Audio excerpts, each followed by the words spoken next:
Notre intention aujourd'hui est de plonger au cœur d'un mécanisme souvent méconnu.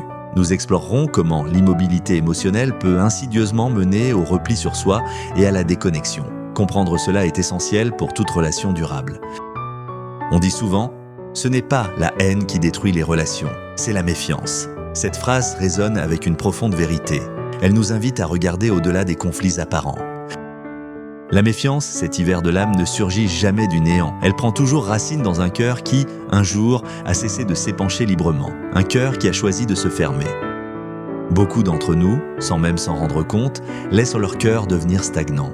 Nous évoluons, respirons, agissons, mais notre source intérieure se tarit. Cette immobilité est souvent invisible. Le cœur se bloque insidieusement, sans que nous en prenions conscience. Les signes sont subtils. Une lente érosion de notre capacité à ressentir pleinement. Nous pensons être en sécurité alors qu'une forteresse se bâtit en nous. Les interactions deviennent alors de simples rituels. On parle, on échange des mots, mais sans véritable communication. Les phrases s'enchaînent sans que l'essence des êtres ne se touche. On sourit, on acquiesce, on participe socialement. Pourtant, nous ne partageons rien d'authentique. C'est un masque de complaisance qui recouvre une profonde vacuité émotionnelle. Les mots peuvent être prononcés, mais s'ils ne sont pas portés par une émotion sincère, ils restent creux. Le cœur demeure barricadé, inatteignable. Il ne se livre pas. Les conversations, autrefois vivantes et profondes, deviennent alors des échanges superficiels. Elles ne nourrissent plus l'âme, ne créent plus de véritables liens. Nous nous contentons de la surface. Les relations elles-mêmes s'appauvrissent, dénuées de leur substance émotionnelle. Elles sont là, en apparence, mais sans la vitalité qui les rendait précieuses. C'est une danse sans musique. L'absence d'échanges profonds crée un vide, un espace où l'intimité ne peut plus prospérer. Nous nous retrouvons seuls, même au milieu de la foule. Un cœur bloqué est un signal d'alarme silencieux. Il nous avertit que notre capacité à aimer, à faire confiance et à être aimé est compromise. Nous nous privons de la richesse du lien. Ce n'est pas une fatalité, mais une invitation à l'introspection, une opportunité de reconnaître les barrières que nous avons érigées. Il est temps de redonner au cœur sa liberté. En reconnaissant cette stagnation, nous faisons le premier pas vers le déblocage. Nous ouvrons la porte à la possibilité d'une circulation renouvelée. Le chemin est là.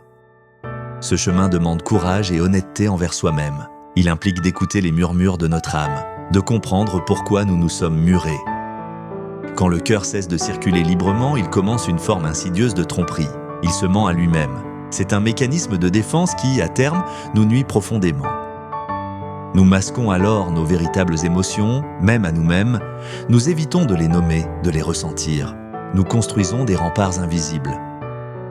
Les phrases toutes faites deviennent nos boucliers. « Ça va », disons-nous, même lorsque le tumulte intérieur est assourdissant. Ce « ça va » est un silence assourdissant.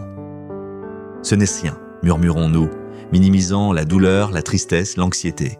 Nous nions ce qui nous habite. Cette dénégation est une trahison de soi. Et avec une fausse assurance, nous affirmons « je gère ». Cette phrase cache souvent un profond désarroi. Elle est un aveu de la peur de perdre le contrôle. Au-delà des mots, quelque chose s'assèche progressivement à l'intérieur de nous. C'est une aridité émotionnelle qui s'installe, une désertification de l'âme.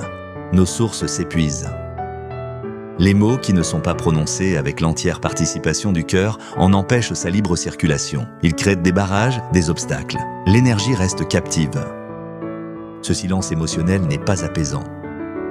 Il est un poids qui s'accumule, une pression grandissante. Nous nous sentons de plus en plus lourds, de plus en plus seuls. Le cœur a besoin de s'exprimer, de se décharger. Il a besoin de libérer ses joies, comme ses peines. C'est sa nature profonde, son rythme vital. En retenant nos émotions, nous les laissons fermenter. Elles deviennent alors plus sombres, plus complexes. Elles se transforment en ressentiment, en anxiété latente. Cette duperie interne nous coupe non seulement des autres, mais aussi de nous-mêmes. Nous perdons le contact avec notre essence. Qui sommes-nous vraiment derrière ces masques ? Retrouver la circulation, c'est se réapproprier sa vérité. C'est se donner la permission de ressentir. C'est briser les chaînes de l'auto-illusion. C'est un acte de courage et d'amour-propre, un chemin vers l'authenticité, un pas vers la libération de notre cœur. La cause profonde de ce blocage réside souvent dans la peur, une peur paralysante qui nous empêche de nous ouvrir. Elle est le gardien invisible de notre forteresse intérieure. Nous craignons le jugement des autres, leurs regards, leurs paroles, nous imaginons des critiques, des incompréhensions. Cette peur nous fige. La peur du rejet est une blessure ancienne, souvent inscrite profondément en nous. Nous redoutons d'être mis de côté, non acceptés. Alors, nous préférons nous retirer. Et il y a la peur de perdre le contrôle, d'être vulnérable. La conviction qu'en nous exposant, nous serons dépassés. Nous voulons maîtriser chaque aspect de notre existence. Pourtant, il existe un paradoxe cruel dans cette quête de protection. Ce que nous cherchons à éviter, ce que nous fuyons, finit par prendre le contrôle sur nous. La peur devient notre maître. Plus nous tentons d'échapper à la vulnérabilité, plus elle nous enserre. Plus nous nous fermons, plus nous devenons fragiles. C'est un cercle vicieux. La peur de s'ouvrir est une prison que nous construisons brique par brique. Chaque évitement renforce les murs. Chaque silence solidifie les barreaux. Ces peurs sont des illusions, des fantômes du passé. Elles ne sont pas la réalité présente. Elles nous empêchent de vivre pleinement, d'aimer librement. Briser ces peurs est un acte de libération. Cela demande d'oser regarder en face ce qui nous terrifie, de comprendre que notre force est dans notre authenticité. Ouvrir son cœur n'est pas une faiblesse, c'est la plus grande des forces. C'est se donner la chance de vivre des connexions profondes et sincères. C'est embrasser l'incertitude avec courage. C'est accepter que le chemin de la vie est fait de risques, mais les récompenses sont inestimables. La vraie sécurité ne se trouve pas derrière des murs. Elle se trouve dans notre capacité à faire face au monde, à nous ouvrir malgré tout. C'est une résilience de l'âme. Un cœur bloqué ne nous protège pas. Il ne nous préserve pas des blessures futures. Au contraire, il nous rend plus vulnérables à la solitude. Un cœur bloqué isole. Il érige des barrières entre nous et le monde, entre nous et ceux que nous aimons.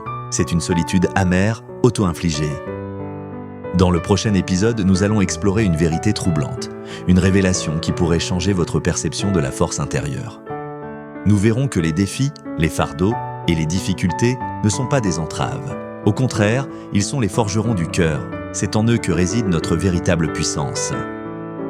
Pour ne rien manquer de cette exploration profonde et transformative, abonnez-vous, suivez ce chemin avec nous, c'est le début d'un voyage essentiel. Préparez-vous à une aventure intérieure, à la découverte de votre propre force. Ensemble, nous allons redéfinir la résilience. C'est une invitation à grandir.